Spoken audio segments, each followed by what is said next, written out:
Hey Claymakers, we just did an Eric Noah episode a couple episodes back, but when Eric's in your office and he wants to do another episode, you do another episode. Please enjoy this conversation with Eric Nowoslawski, founder of Growth Engine X, Clay's most powerful power user. We talk about Growth Engine X and the latest in email outbound. He walks us through how he tests his playbooks. And we also talk about one of my cold emails that I really liked and lots more. Hope you enjoy. So since last we talked, which was around March.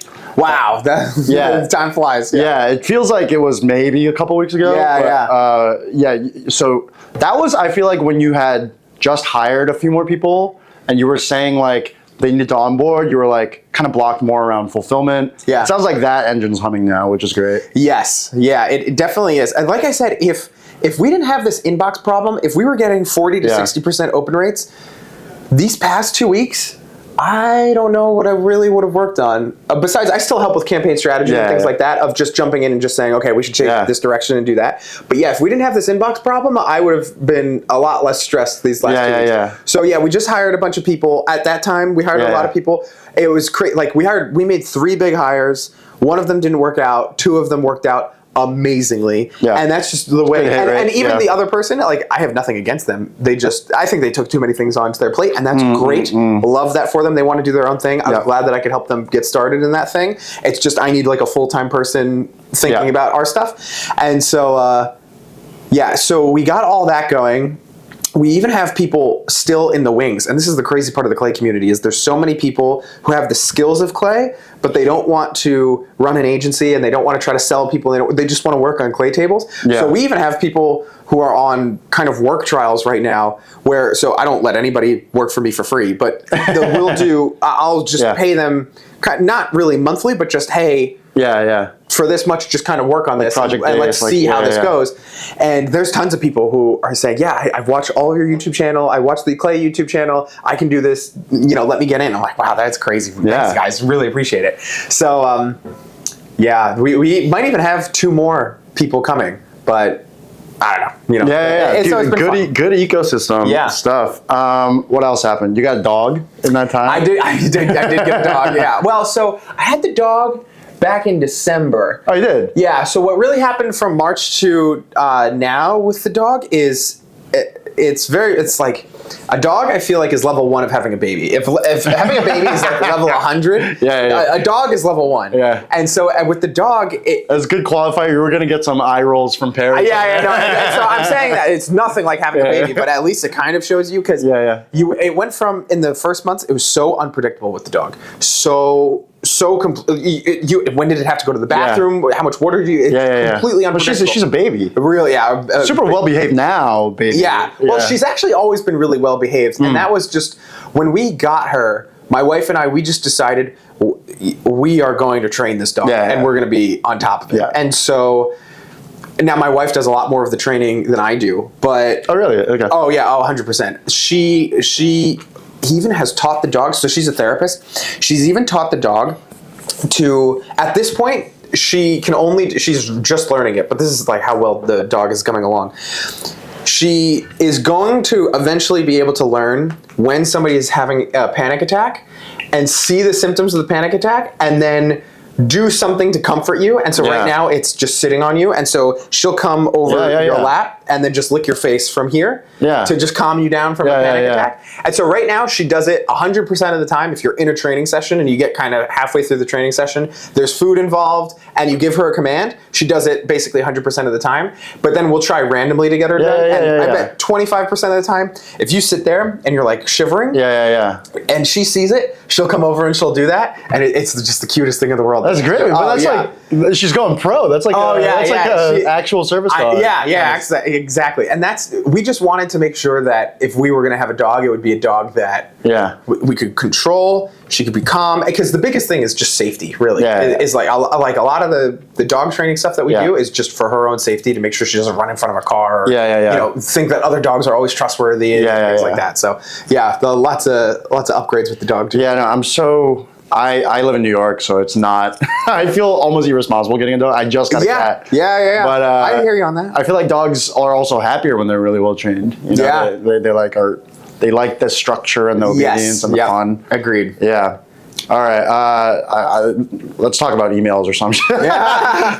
I'm like, I like talking about dogs, but actually, I don't think we're gonna cut this out. I think people like stuff like this too. Why not? Yeah. What else is on your mind? We did that webinar with demand capture versus demand gen. Yes. I like that a lot. Yeah. We could talk about that more if you want, if there's any new thinking. Well, so what I am heavily thinking about right now is I am trying to build a service because it destroys my soul, sincerely. If we ever take on a customer and we run outbound campaigns for them and we don't get them any leads, that weighs on me a ton, and I really, really don't like it. And so I am just trying to create a process right now where as it is cookie cutter enough that anybody on my team can follow it, but at the same time, it is sophisticated enough that if you follow this process, there is a 90% chance that you shouldn't be doing outbound and this just isn't a channel for you. I'm trying to just hit all of the bases of everything that you should be attempting to try. And so... Wait, sorry, you're saying a playbook that if you check all the boxes and do it right, and it still doesn't work, then that means like you've just... Yeah, that means hey, probably outbound isn't going to work for you unless you drastically change your offer or something drastically changes. That's just what's going to happen. And so... I tell everybody that there's 3 things that you need to run a cold email campaign all the time. What are you going to send the emails from? So your email infrastructure, which we just said in June was crazy. Yep. What are you going to send your emails from? Who are you going to send your emails to? And what are you going to say? Now, the first 2 are very much a science, right? Your email infrastructure, Google, Outlook inboxes, set up domains, follow what smartly.ai or instantly.ai say to do with the inboxes, you're good to go. If you see the open rates going down, set up new inboxes. You basically know everything you need to know about email deliverability, essentially. As long as more reading with smartly.ai and instantly.ai. Right? Then the list building side, right? Very much a science. You can use Clay to do this. You can use a bunch of different tools to be able to do this. But it basically comes down to, as long as you're reaching out to a CEO in the marketing and advertising agency, marketing and advertising world, or whatever your ICP is, with 50 to 100 employees, you got the right person. That's essentially a solved problem at this point. So what we're focused on a lot is this third part over here of this campaign strategy. And so it's an evolving process for us because I thought that we had a process, and that process turned out to be too hacky. And so now... What do you mean by hacky? It was too hacky because we were relying on tactics that would work in those regards, but sometimes we couldn't translate things to a real campaign. And so this is a mistake we made, and I'll just talk about it. So the very first campaign that we run, and I still fully believe in this campaign, and if you're watching this, you should run this campaign too. The first campaign we run for anybody is we basically have I believe that the best first line that you can write in an email is the same first line that you would write if it was done manually, right? So for your company, it might be different. I've got one person sending emails right now where they only sell to enterprise sales teams. So when there is an enterprise sales team, they reach out to the VP of sales. We are saying, hey, VP of sales, I had to guess that you're selling to enterprise teams because Mark on your team on LinkedIn has enterprise sales in their title. And I figured you guys would be selling to enterprise teams, right? That's the same thing a human would be saying, but we use Clay to be able to send that, right? So, and now if we don't have as good of a signal as that, like I saw you have this technology installed on your website, I saw this about your website, whatever it might be, then we go into just a waterfall of just what I like to call recency. And so just a quick breakdown, because I think this is important, I think people will find this useful, is everybody talks about this spectrum of personalization versus relevance in personalizing email, or AI in email. And so a personalization is just saying, you know, hey Eric, crazy went to Rutgers, go Scarlet Knights, right? And then on the whole other end of relevance is, wow Eric, you know, you've been really growing the team lately. How's it going keeping up with paying everybody on time with HR and all that stuff? It's like, well, it's like, why stinks? I probably need to upgrade, right? And so obviously relevancy is the best. But like I said, if we don't have a super relevant thing to say, like I gave in the example, we still want to do something to make it look like I looked you up, I saw you, I'm reaching out. And so we go through what I call the recency waterfall. And so all the recency waterfall is just taking things that have happened that people have posted on the internet that have happened recently, and it's because it bubbled up to the top. That's the way that you saw them, and you want to get connected. And so what I mean by that is, if somebody posted on LinkedIn, and then you say, hey, I saw your LinkedIn post about X, which led me to research your company, and I thought we should get connected. That's a very natural input, right? Yeah. You got a notification that they got a promotion. You got a notification they got a new job. Yep. They posted a new blog post. The company made a LinkedIn post. There was news about them. All these things are all things that are recent that don't have anything to really do with your offer. But if you don't have anything relevant to say about that, at least you're using that recency as your way in. So what we'll do is we will first check if we can find a LinkedIn post, because through Clay, you can scale that, but there's not very many tools that let you scale LinkedIn posts. So if you get an email and somebody says, I saw your LinkedIn post about blah, blah, blah, one, you feel like an influencer a little bit, but two, you also, it's not something that people can scale that much because of the way LinkedIn blocks scraping and things like that. So first we go for a LinkedIn post. Then we go for are they new in their role? Or have they been promoted within the last year? Then we go for a company LinkedIn post. Then we go for company news. And then we go for the most recent company blog. And then we go for the most recent product launch on their website as well. And so what all of those would look like is we say, hey, I saw your LinkedIn post about blah, blah, blah. I was digging a little deeper and saw you help fitness enthusiasts breathe better, and I thought we should get connected. Then we move. Your examples are so interesting. Oh, I appreciate you that. come up with them like that. Because I write them every day. And now if none of those things are true, we just say, hey, I know I'm some rando from LinkedIn, but I saw your company and how you help fitness enthusiasts breathe better, and I wanted to reach out, right? Now, we've all just only talked about the first line of just our template. So, right. So that was, I know we just went super deep, but let's go back to the overall template. Wait, can I pause you there? So my understanding, so I have heard of personalization and relevance. And I mean, recency is pretty intuitive. I'm not claiming that I invented recency, Yeah, of course. But you are saying, obviously, relevance is king, 100%. But if you can't find anything on that, you will prioritize recency personalization. And then something like a personalization Rutgers. That's not recent at all. Well, and so I don't even. So those kind of personalizations don't really matter. So then what we'll go to is just, hey, I think that we can help your company because of what you guys do. And so that's kind of the spirit of that fallback line. Hey, I know I'm some random on LinkedIn, but I saw that you guys do this and I thought we should be connected. That just kind of works. I kind of like that because you're leaning into the general nature of it and not trying to because I find it cringy if someone's forced personalization that's completely irrelevant. And the other thing I don't love is when people say, hey, I love what you've been doing at company name. It's like, no, that's not true. And so we also don't notice we're not complimenting them at all either. We're just saying, I saw that your company does this, and I thought we should get connected. Oh, why not? That's it. Why not? Because when you use AI, and even when you write it as a human, unless you really, really have something, then the compliment just falls off, right? And so if you were to say, so let's use a company that helps fitness enthusiasts breathe better, right? The way that you could compliment them is if you could say, hey, I just wanted to reach out because my mom used your product and she hated going to the gym, but because she could breathe so much better, she lost 75 pounds. I wanted to thank you guys so much. If you have a real compliment like that, that's a great way to start off an email, right? But one, if you were to do that, one, you're lying, and don't do that. And then two, if you run that through AI, it's gonna come up with something crazy. It's just gonna be completely fake. And it's just so that's why we just always use observance, and we just say, okay, hey, and by the way, you should also split test this. Sometimes we get this first line is the thing that I'm least attached to. We're even still split testing right now if it's better to reach out to somebody and say. So our subject lines also change with which line we use, because if it's their LinkedIn post, we change our subject line to saw your LinkedIn post. If it's company news, we say saw the company news. It all changes.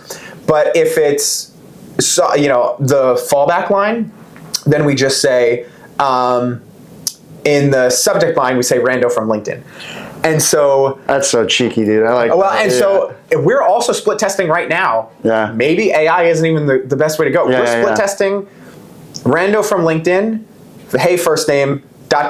here goes nothing, ... and then we're doing enough things so that that's the only preview text that you see, and then they got to open the email to see the rest of it, and we're just split testing to see if that. And again, I am not even trying to say I'm the world's greatest copywriter. If you've got something better, put it in the comments. I want to hear about it. Because I am just in this testing phase. And so.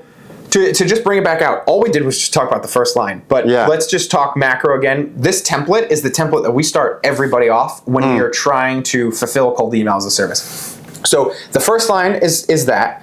And then in the second line, we're testing their offer. So we come up with 3 different variations of how to test their offer. So with Clay, we could say, hey, I saw this and I thought we should get connected. Do you ever have a problem with your reps spending too much time doing manual research before they reach out to somebody? Or we might say, do you wish that your SDRs could have all of the data in Salesforce that they're going to be researching so they can spend all their entire day prospecting? Or you just say the offer in different ways. I see. Or you could even, so now I would even call that a poke the bear like feature offer. But you could also say, hey, I thought we should get connected. First line, whatever you're going to say from connected. We just helped Growth Engine X increase their response rates by 4x by bringing all the data providers together and leveraging AI. And now that, I would say, is a case study / offer. Well, I would say that's more of like a case study type message, right? And so now we're getting back into what we were talking about during the demand generation capture. Is now in that second line, there's so many different avenues you could go where you could say, you could ask them a question and see if you have a feature set that can You could just talk about outcomes, and you could just say, like, one thing that we can say is we've helped. There's a public company that hopefully one day I'll be able to talk about publicly. There's a public company that we doubled the amount of positive responses that we were getting for them with automated emails, and we beat the team that was manually writing emails, right? And so we could use that right there, and we could say, hey, I thought we should get connected.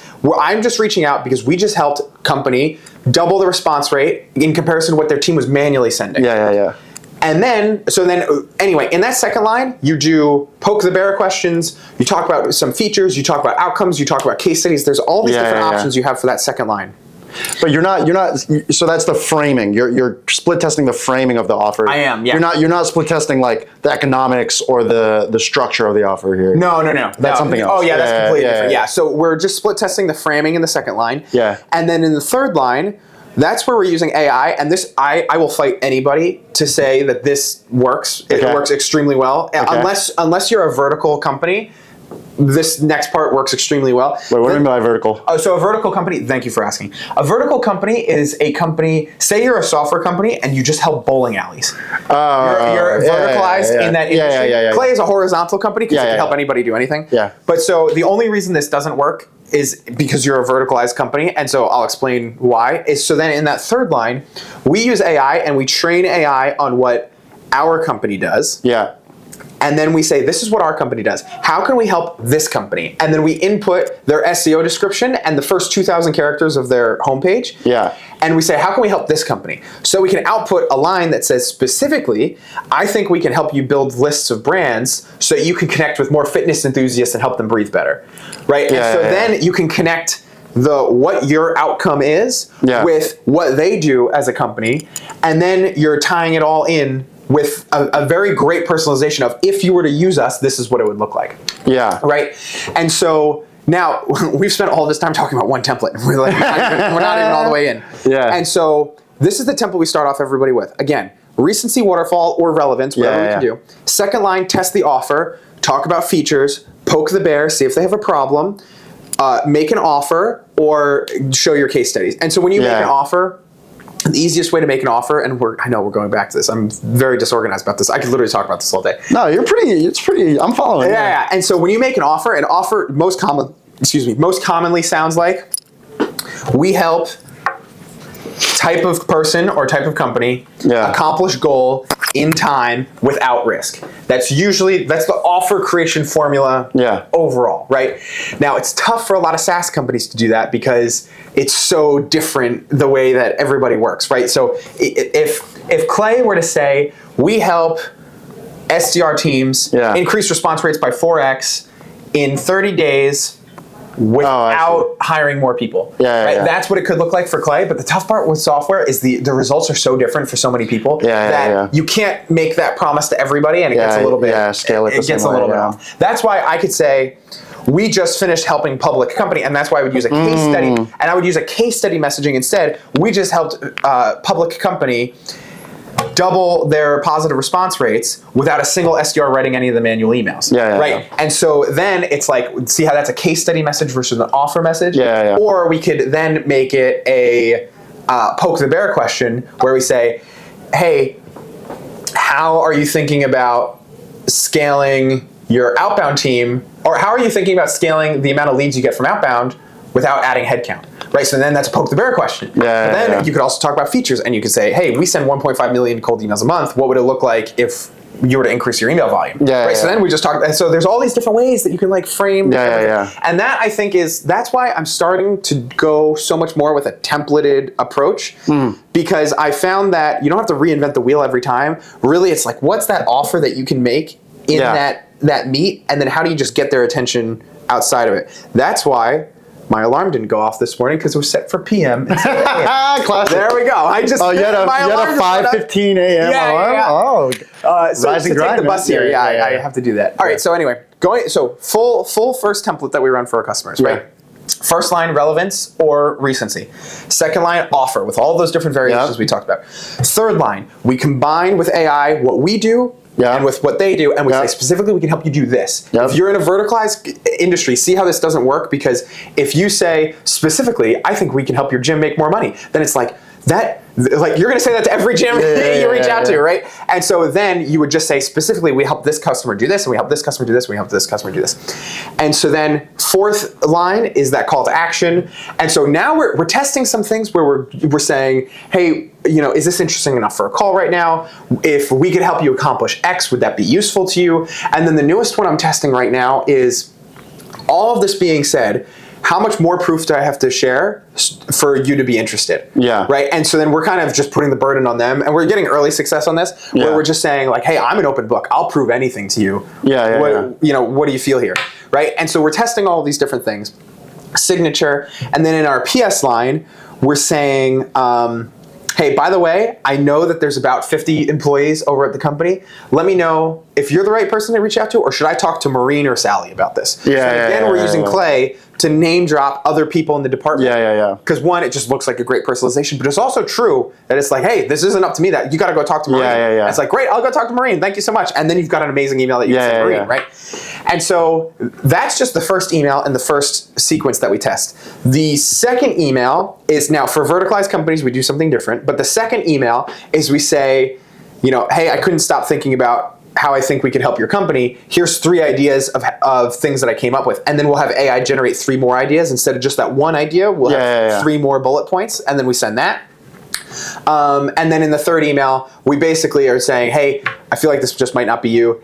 Should I actually reach out to Maureen and all those people? And we just kind of bring that up to the top. And so then that's the first sequence that we do. Now, when we were on the demand generation, demand capture webinar, that was the sequence that we were using at the time. And I still fully believe in that sequence. I love that sequence. What we were doing with our other templates, though, is we were starting to do hacky stuff that we would get responses, but then we wouldn't be able to translate it back into a real campaign. And so what I mean by that is we started a quasi-media campaign where we would send from the domain and we would say, hey, we're interviewing VPs of sales at companies with 50 to 75 employees, and we just want their opinion. Would you be open to a quick interview? No need for a call. Just could you answer these 2 questions for us? We're going to compile them, and we're going to share an industry report with everybody. And so then what we do with the first question, it was some question that we actually wanted to know about them. And then the second question was a qualifier question for, do they have a problem? Right? And so then we would say, do you have your SDRs manually researching leads before you reach out to them? That's just generally, do other VPs of sales have SDRs manually researching leads? Then the second one we would say is, how much time do you feel they're researching per each lead? Yeah. Right. So then the first one, we could actually, both of them we could turn into a report. Yeah. But then the second one would be like, if it's over 45 minutes, we could say, hey, by the way, we help people do X, Y, Z and all this stuff. So one, the reason why that template, so we would get a ton of responses on that template. But then and I thought that we were then proving some messaging, but then we were having a very tough time of, one, if they said that they had a problem, doing the switcheroo on them to then say, oh, hey, like we've got this product. Nobody appreciated the switcheroo.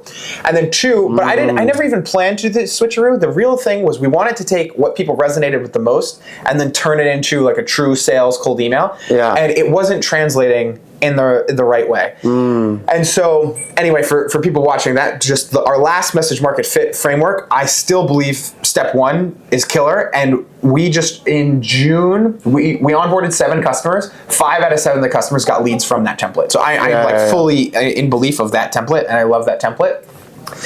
But then we had to get to work on steps 2, 3, 4, 5, 6, 7, 8, all of those. And so now what we're trying to do is, the new framework that I'm hypothesizing on right now is, one, can we go straight for a meeting? Right? Because there are some offers, for everybody who says things on LinkedIn of, you can never ask for a meeting straight from the first email. Yes, you can. If your offer is good enough, you absolutely can. We've got this guy who they help automate the sales tax filing of e-commerce brands.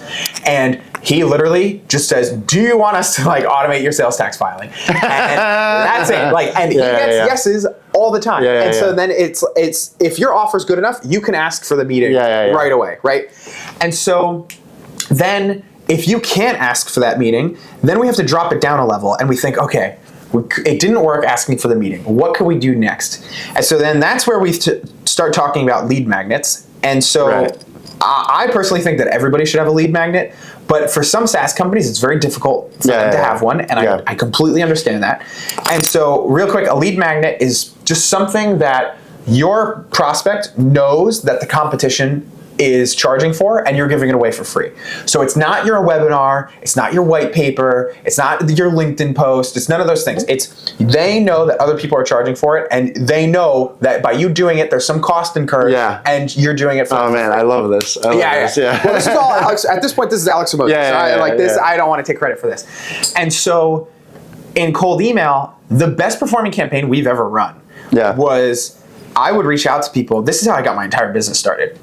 I would reach out to people on LinkedIn after I saw that they posted on LinkedIn. Actually, at this time, we didn't have Clay, so we were just scraping Sales Navigator with the filter that said posted in the last 90 days. And I was just blanket emailing them saying, hey, I saw you posted recently on LinkedIn, and that was it.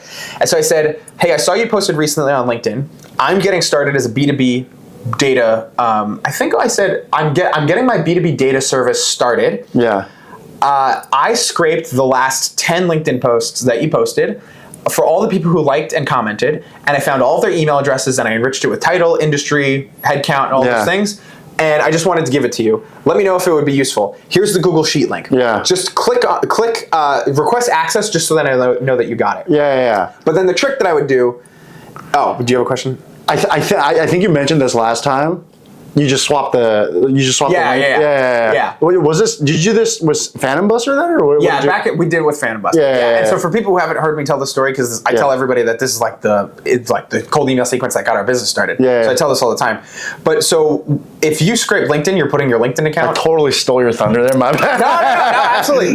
So you're putting your LinkedIn account at risk. So then what we would do is we would say, hey, just request access, and I'll send you the link so that I know that you got it. But then we would scrape their LinkedIn because we needed to know that they were actually going to see it. And then if you just hit share and they get an email notification, they're not gonna, and they're not gonna know. And so that's what we did with that. And so, God, I love that. For every 20 people we reached out to, we got a positive response. Crazy high positive response rate. Then I taught Patrick how to run that. Somebody who works with Clay as well. I taught Patrick how to run that, but then we changed it to use AI to actually summarize their LinkedIn post, so we could say, I saw your LinkedIn post about blah, blah, blah. He got that down for every 20 people he reached out to, he got that down to every 10 people he reached out to, he got so it got more down, right? And so we work with our customers to say, okay, do you have any lead magnets that we might be able to just get them engaged and just get talking with them? And so then sometimes they do and sometimes they don't. And so the advice I give everybody, if you're just trying to get a lead magnet started, is sometimes you don't know what is going to be valuable. And so you don't want to get everything automated and build like a whole process for something that people don't even want. Yeah. So you want to test your lead magnet first. So either you test the lead magnet and you just say, I could offer this for you. It's going to take some elbow grease, but do you want me to build it? Yeah. And then you can test a lead magnet that way. Or what you can do is you can share insights. And so every business in the world essentially is built off of a knowledge arbitrage or a time arbitrage, but there's also a knowledge arbitrage that comes with it too. Yeah. So your favorite restaurant, they know how to cook something, you don't. That's why you go to them. Same thing with software companies. You know something about the world that they don't, or you have spent the time automating something in the world that they don't.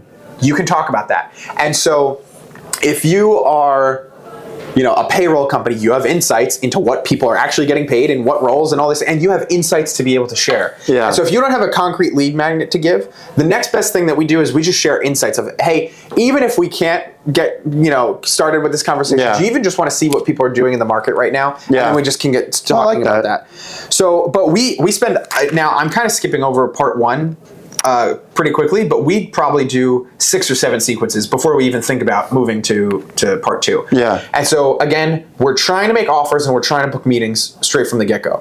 Then we're going with insights and we're trying to share lead magnets and those kind of things. And then third, we're attempting to get feedback. And so what then we can do is we can turn cold email into just a very rapid fire feedback channel. Yeah. Where we can just say, okay, hey, my emails are completely falling flat. Yeah. What would it take? Like, are you guys even considering something like this? Like, at this point, I'm taking a sales conversation completely off the table. Do you even have this problem? Am I talking to the wrong person? Yeah. Right. And so then we'll move it down that way. And so we go trying to book a meeting, insights and lead magnet, and then feedback. But in this time, we'll have a sequence with. We might try 7 different sequences with 2 emails in each sequence of. Going for offers. And then we'll have 7 different sequences with lead magnets and everything. And then probably not 7 by that point with the lead magnets because there's only so many ways you can pitch a lead magnet. So we're going to do 2 or 3 at that point. Yeah. And then when we go to feedback, we just say, look, I'm lost. Is this even something that you need at this point? And we'll just try to learn what we can from the channel. Do you split test your feedback email too or no? Not really. I mean, I guess we could, but at the same time, the feedback email is the feedback email. It's just I'm lost. It changes for the offer. And so because we explain that, but it doesn't change that much. And so now with that theory in mind, what we're working on now is how can we templatize straight down the middle emails that communicate your offer well? How can we templatize attention hacks? Yeah. And how can we templatize triggers? Yeah. And so what I mean by that is like I said, straight down the middle emails are emails that are 3 sentences, and we just say, hey, we help people accomplish this thing in this amount of time. Would you be interested? Just let me know. Straight down the middle, we just see what their offer is like. Yeah. We've got a bunch of templates that look like that. Yeah. Then we've got triggers, right? And so we want to test immediately. Okay, if they're new in their role, let's try that. So the copy might look very similar from the straight down the middle emails to the trigger emails. The big difference is, hey, because you're new in your role, I'm sending you this email. Or because you have this tech installed on your website, I'm sending you this email. Or because you're hiring this person, I'm sending you this email. Or because I just saw this company news and you guys launched a new product, I'm sending you this email. Right? And so then we have those triggers we have the triggers put in as well. And so then we have templates to be testing those as well. And then we have attention hack things where what I mean by an attention hack is we're just trying to interrupt the pattern that everybody sends emails by, and we're just trying to shake it up a little bit. So one email that I have right now, which if you want to steal this email, good luck to you because I haven't talked about this for 2 months, and I've emailed every person that you could use it. Good luck if you're going to use it. Juice is squeezed. Yeah, and so if what you can do is you can. All right, so in New Jersey, there is a discussion of whether or not a certain kind of sandwich is called a Taylor ham sandwich or a pork roll sandwich. Taylor ham. Yeah, I know. It's Taylor ham. I'm a Taylor ham. I know. What's a pork roll? For people who don't know, this is such a big cultural thing in New Jersey. It's a local. When President Obama came to speak at the Rutgers graduation in 2017, I think it was, because I graduated in 2018, so I just missed being the commencement speaker. And so when he came to speak, he opened the entire speech with hey everybody, great to be out here today. So is it Taylor ham or pork roll? And then the entire stadium went nuts. Right. And so for you to understand that, like, New Jerseyans know that this is a discussion, right? Yeah. And so we literally made our email subject line Taylor ham or pork roll. Then we sent a normal email, completely normal. we literally said, hey, I saw that you have salespeople on your team, like this person and this person, from what I can see on LinkedIn. And then we gave our pitch. We did this specifically. I think we need to help you with this, blah, blah, blah. Would you be interested? P.S. I know you get emails like this all the time. I just wanted to try to send you something that would stick out. Let me know, at the very least, let me know what team you're on. And we got so many people who were responding just to the, just to that, and they were like, wow, this really got my attention, thank you so much. And that's why I say you can only send it to people in New Jersey. And so we're currently looking for like other things that people, like that, that you can kind of disagree with on. So another one you could use in New Jersey is, do you think Central Jersey exists? Like that's like another thing that people argue about. But I'd love to find more like, and it doesn't have to be state. It could be, if every person who's ever gone to a certain, college, they all have some kind of argument about something. Kendrick or Drake. No. Oh, yeah. For our age group, that would definitely crush. And so, I bet you could use Clay to look at everybody who graduated from a bachelor's degree in like 2010 to 2024. Target that age group. That would be pretty interesting. All right, we just invented it. Somebody take that. And so we'll have attention hacks like that, but then there are even lighter attention hacks where we have a campaign where we solely send it on Sundays and that's it. And we just say, hey, I'm just getting my week started. I just wanted to shoot out an email before we got into the week. Boom, boom, boom, boom, boom. Have a happy Sunday. See ya. And we only send that campaign on Sundays, and we just get people from that. And so we're trying to structure it where we can provide as a service for our customers all of these different tests. Where we're testing. Is it poke the bear questions? Is it an offer? Is it sharing case studies? And what is it? We have another template where all we do is share case studies. We literally just say, hey, here's our offer. In my signature, I'm going to share all the ways that we've helped 10 other customers. And if after that, none of those things pique your interest, I totally understand. Then so that way we have a super short email above the signature, and then we have a super long email below the signature. But if you opted out and you don't want to read everything, it's all just in there for you, right? And so then we're just sharing a ton of case studies in that way, right? And so we are just trying to figure out this campaign strategy part of cold email is the art of cold email. Everything else, like I said, is a science. Set up domains, set up emails. It's the same way every single time. Build your list. Basically the same way every time. Use Clay to go crazy with it. But these campaigns, it's like, what do you send for a campaign? It's very much the art. And what we're trying to do is we're trying to turn it into a system. And so now we've switched from let's try to book meetings. Okay, we're going to try to hack people's attention. Okay, that didn't really work because nobody was really turning into meetings. Now we're spending way more time on just the offer and testing as many versions of the offer. And we're testing using AI, not using AI, triggers, attention hacks, like pattern interrupts. We even, if we can, we'll even sometimes send emails where the whole message is in the subject line, and then in the body of the email we said everything we need to say in the subject line. Let me know, right? And like we're just doing those things to just shake up an email and see what people find interesting. And so, that's our. That's what we're currently working on right now as far as message market fit goes. Because like I said, I feel like as far as where I'm at in my agency, I call this our Chick-fil-A era. And so a lot of Tell me more about that. So a lot of people don't know, but Chick-fil-A has been around for over 70 years, maybe 100 years, something like that. I think I follow. And so what you don't realize though is Chick-fil-A, all they did is they got so good at making a chicken sandwich. They didn't get distracted with adding a bunch of things. It was just the chicken sandwich, and they got really, really good at the chicken sandwich. And when they got really good at the chicken sandwich, they got really good at franchising. When they got really good at franchising, they got really good at picking locations. Right? And so they made sure that they were good at every step of the way before they started growing. Like we have a wait list right now. I get 3 to 5 people who sign up for my wait list today. I don't even email them back. And I even say in the form, I am not going to email you back. Like this is a true wait list. And the reason I do that is because I want to have a process that if you were to work with us, even if we don't get you leads, you say, dang, that was a great process. I really appreciated that they put all of that work together for us. And so then love that, man. Well, and so the big thing, and the thing I think about all the time is Chick-fil-A, everybody compliments them on their drive-through. Did you know, to get that drive-through right, they rent out stadiums. And they build a Chick-fil-A. Oh, like simulations? Prototype. Yeah, and they simulate, and they bring in cars, and they simulate the drive-thru. That's badass. Yeah, so that's what we're going through right now. Is we will on Fridays. We didn't do it today because I'm in the beautiful Clay offices. But on Fridays we will simulate. Okay, we're onboarding a customer. What does this look like? How are we going to run this test? Okay, this is the trigger one. Where do you guys get the data from? And I'm training the team to make sure that everything is set. Because like I said, I hate working. I want people to walk away working with us and they say, wow, that was a great process. I don't want people to say, I feel like they could have done more and I didn't know what was coming next and all those things. And to be honest, we sometimes drop the ball on that because I started the company. It's so funny. Lead generation agencies, you start because you want to help people get more leads and you feel like you're good at cold email. Yeah. But once you get past having 7 customers, it becomes an operations business. You think that you're in the cold email business, but after you're in the cold email business, it's like, we'll send some emails. It's all operations and customer communication after like 8 customers.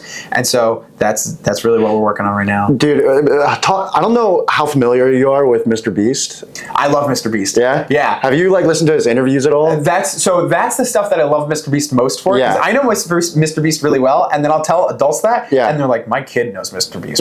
What are you talking about? And I'm like, no. Dude, he's an ops fucking genius. Oh, yeah. I love watching his videos because, and he does this too. Like, for his videos, they don't just plan the videos. They also we lost it. All right, whatever. They don't just plan the videos. They have an animation studio animate the video so they can see the way that it looks beforehand, and then they go out and shoot it, and it's like, oh my god, that's insane. And so you give me the same maniacal, obsessive energy that Mr. Like when I listen to him talk about like, oh yeah, we tested like 100 thumbnails for this video because I kept getting more returns on the test. So yeah, now I smile with my teeth. Like shit like that. Like I'm like, holy shit. And I'm coming from like, I worked at Hulu back in the day. Yep. So like, I know what goes into like production, like ops and timelines, and just like things that Hollywood execs would not even fathom. The fact that he has like a production team, B, and a C team. Yes. Because he can't like produce videos fast enough, and he wants to have a mega hit every week. He has a full...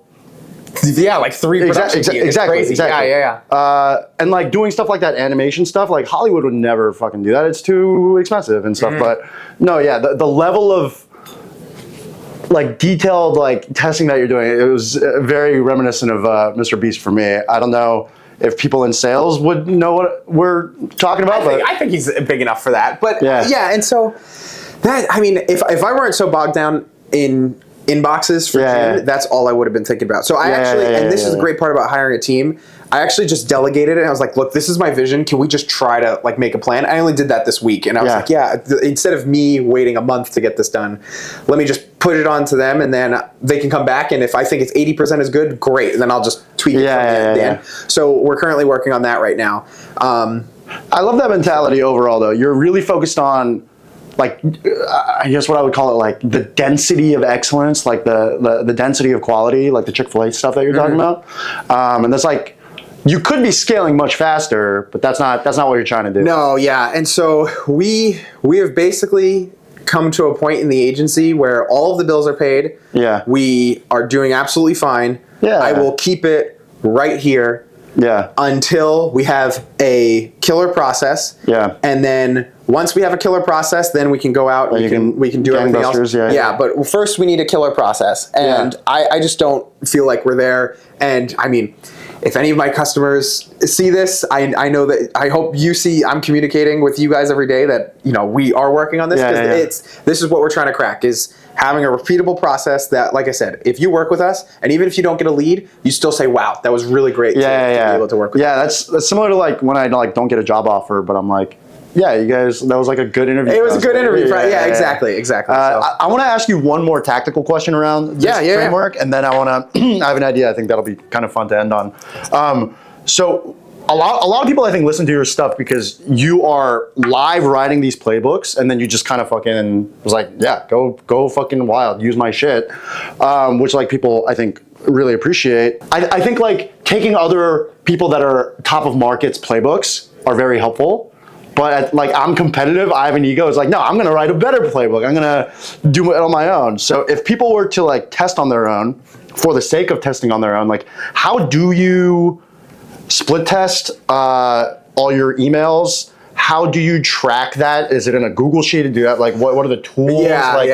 Like, and then so like how do you think about tracking it? What metrics do you look at to say like, okay, this won, like well, positive response rate by far. Okay. Yeah. So that one's easy. And then the last one I would say is like, if you had like, I don't know if I'm using the right words here, but if you had like 100,000 people in your CAM, like how do you divide up the test amounts? And then when do you decide, okay, I know that line 1C, offer B, and CTA 4 is the winner. Let's triple down on that. Am I thinking about that framework right? Yeah. And so, okay.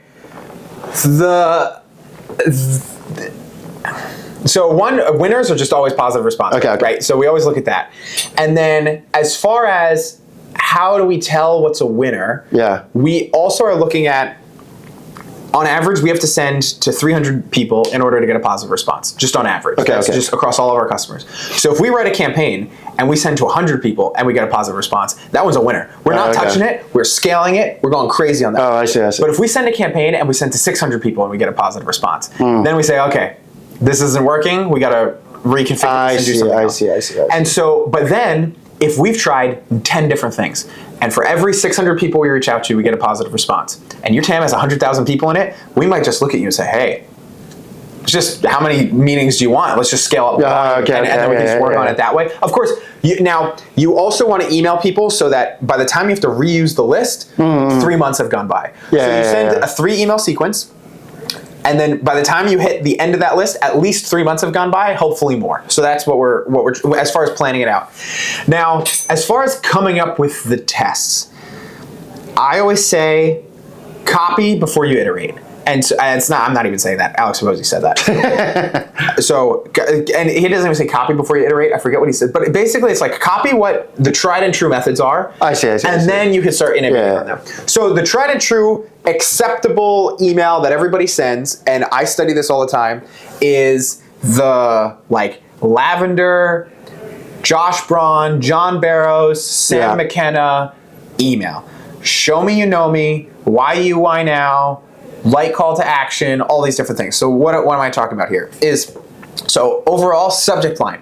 Subject line should be something thought-provoking. It shouldn't be salesy. It shouldn't be don't hire a next accountant until you do this or whatever it might be. The Lavender guys, I really like the way they talk about it. They say that call it internal camouflage. So it's either it looks like an employee sent them this, it looks like somebody internal sent them this, or it looks like a customer sent them this. Those kind of subject lines, or just something thought-provoking, or a pattern interrupt. Personally, Rando from LinkedIn is working for us. We could send that, or you could even put in the subject line, here goes nothing, ... and that's still gonna work too. So there's also pattern interrupts. I know people hate question for first name, or first name, bracket, or equals sign, greater than, less than sign, I forget what those are called. The first name, my name, people hate those. The way I think about it is if your subject lines aren't beating those tried and trues, use the tried and trues. That makes sense. Don't reinvent the exactly.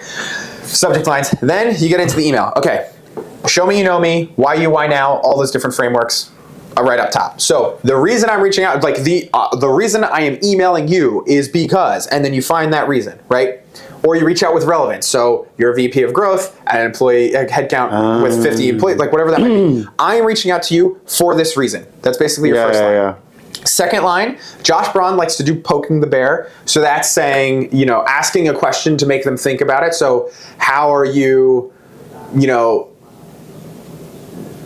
saving time on your, no, that's even a terrible, the example he always uses is he's an Ironman athlete, and so he'll always use, instead of asking somebody, how's it going preparing for your next Ironman? Do you need any help with it? He'll say, how are you preparing for Ironman so you don't get shin splints on the run? And so then it's like, I'm not really considering shin splints on the run. Tell me more. What are you talking about, right? And so he talks about poking the bear. I like to make offers in that second sentence as well, or like case studies, and say we just helped somebody do this amazing thing, whatever it might be. So in your second and third sentence, you are either poking the bear, you're making an offer, whatever it might be. Your third sentence, a lot of time you're doing a case study, because in a cold email, you're showing somebody that, hey, we have this offer. You're not the first person I've done it for. I can do it successfully. Yeah. Would you want to chat about it, right? Right. And then your last one's a call to action, and then if you want to throw in a PS line, I see. So so the way that you split test when you're in like social media and like content and stuff, it's kind of usually you do it at one time.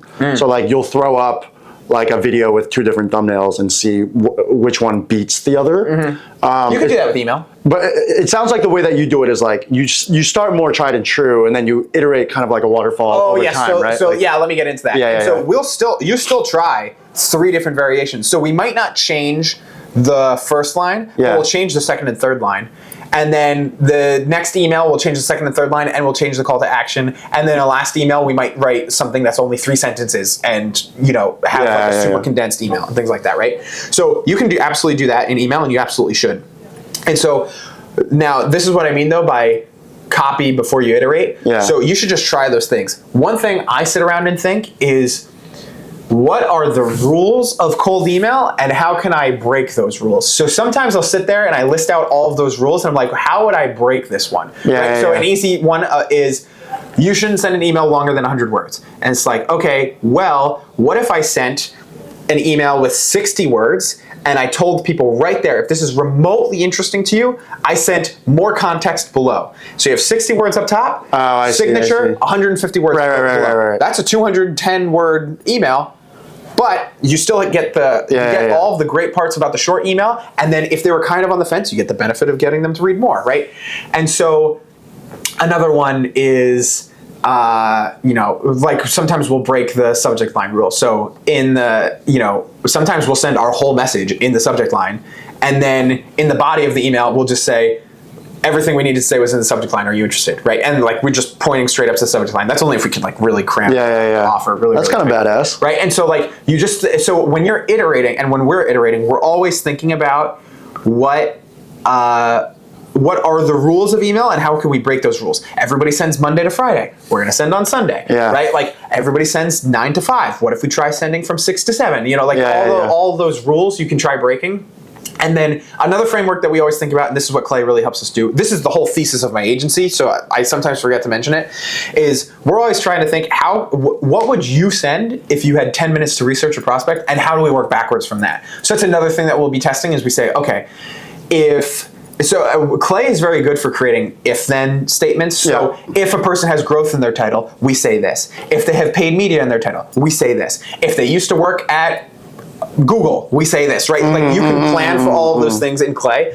And so we'll get those from our customers, and we'll kind of stack rank those. But as far as it goes, it's like we're first are just copying what everybody else has kind of found is tried and true, and we found to be tried and true as well. And then when you're iterating, you can break it apart. And don't get me wrong, like we went from copying, and then we spent just as much time on copying as we did iterating. So I wanted to see, one, if you thought it was manual or done through AI or like done through automation. Okay, yeah. And then 2, I just wanted to like have you rip apart like what you think is good, what you think is better. I think that'd be pretty fun. So I get this email, Clay webinar. I don't even remember what I was thinking, but I clicked into it because it said Clay webinar. Yeah.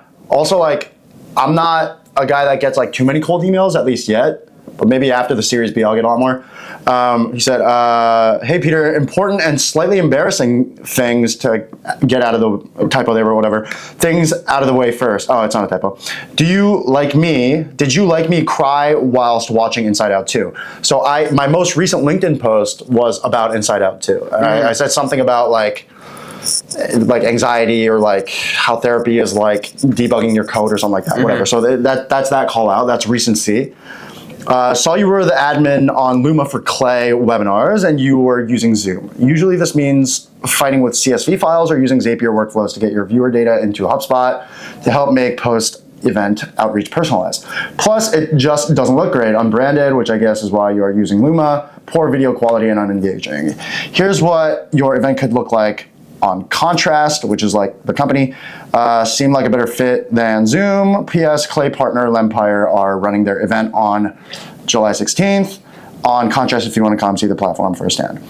I didn't reply to this because I just have not had the bandwidth. He also attached this Look at this picture of Patrick, man. Patrick looks like an absolute great. old man here. Yeah, I love it. But you know, they took the time to like give a custom graphic of like what clay would look like in their product, which I appreciate. My name's there, you know. Whatever. And was this actually on the webinar? No, this is completely. Oh, okay. He made this. Okay. Yeah. He just made this. Do you think this is what? Yeah, give me your thoughts. Do you think so? One, overall, I think this is a great email. Yeah.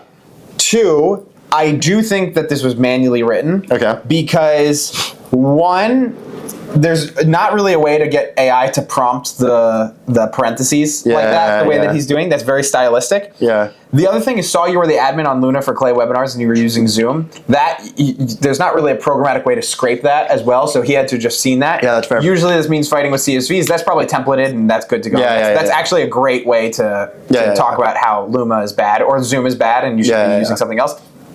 Plus, it doesn't look great unbranded. This is great. I love that too. Here's what your event could look like on Contrast. I believe they just made that manually, like in Canva or something. Yep. Seemed like a better fit than Zoom. Again, probably a template that he uses for everyone. Yes, Clay partner Lempire are running their event on July 16th, and Contrast if you want to see the platform firsthand. Amazing. So one, like the amount of scraping that is done here, that would have to be done here, that only applies to Clay, that would not apply to every other company that they're reaching out to, makes me feel that this is a manually written email. Yeah. But yeah, overall, I think it's a really good email too. So you're like, it's super, super, super relevant to you, and you're like the only person in the company that should be receiving something like this. And I think they nailed it here. I'm just gonna be tech person. Okay, they nailed that too. What is that? Just making sure that all of their DNS records are aligned. So they have everything set up correctly here. Now, I'm not sure. So if they wrote this with AI, I want to meet them. But I think that it was manually written, but manually written amazingly well. And this is almost the best thing that you got to send for something like this, because this is a perfect example of this is a perfect example of emails that you should be sending manually. Yeah. Because unless you have all of this research done, you're not going to know. Who you send Varun this email, he's not going to care at all. No. And so he literally. And your title, what's your title for? Social and community. Yeah, so it's not even a title that you would be like, oh yeah, that person's running all of it. So no, I think it was really great. Yeah, I think I had a feeling that maybe, you know, if he was working with Lempire, like we're in a similar space, he probably saw the Series B and he was like, all right, like let's go after Clay. And exactly.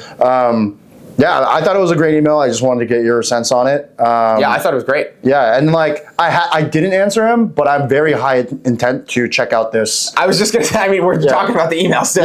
You're right. He didn't answer him. He definitely won. Yeah, because I think more than the email copy is great, but the fact that he emailed me, because like he could have emailed Varun. Like I think many people would just email Varun. Yeah, or some person with a marketing title as well too. Yeah. Yeah, and I was literally looking for alternative to Zoom, like for the past 2 weeks, and I just helped Lempire co-market promote that exact webinar. Yep, exactly. So like, you just fucking nailed it. Yeah, no, I agree. All right, so if you had to grade it like 5 star, 0 to 5 stars. I would say this is definitely a 5-star email. Full 5 stars? Yeah, I mean, because like we're not going to say a 5-star email doesn't exist. If we were to say like perfect email, okay, of course like you got a 4.7. What else would we? There's not really anything I would have changed about this. Like if you told me if this was just a random line, this line about inside out, then I would have said, okay, like that's kind of weird that he mentioned that. But then you said it was your LinkedIn post, and I was like, okay, that's phenomenal. I thought it was. I kind of like rolled my eyes at it, but I was like, all right, like I work at Clay, like I know what this is. I respect the game. Like, that's true. You know, but yeah, it was. It's definitely a risky first line because. You know, did you cry? I don't know. Like, did talking to another man on an email? Maybe. That's knocked down half a star. There. So no, I think it was a great email. Yeah, no, I liked it a lot. All right, man. Let's do more of these. I feel like these will be fun. Absolutely. I don't have more, but like we can pull them. We can pull some emails, and we'll do more of these next time. Cool.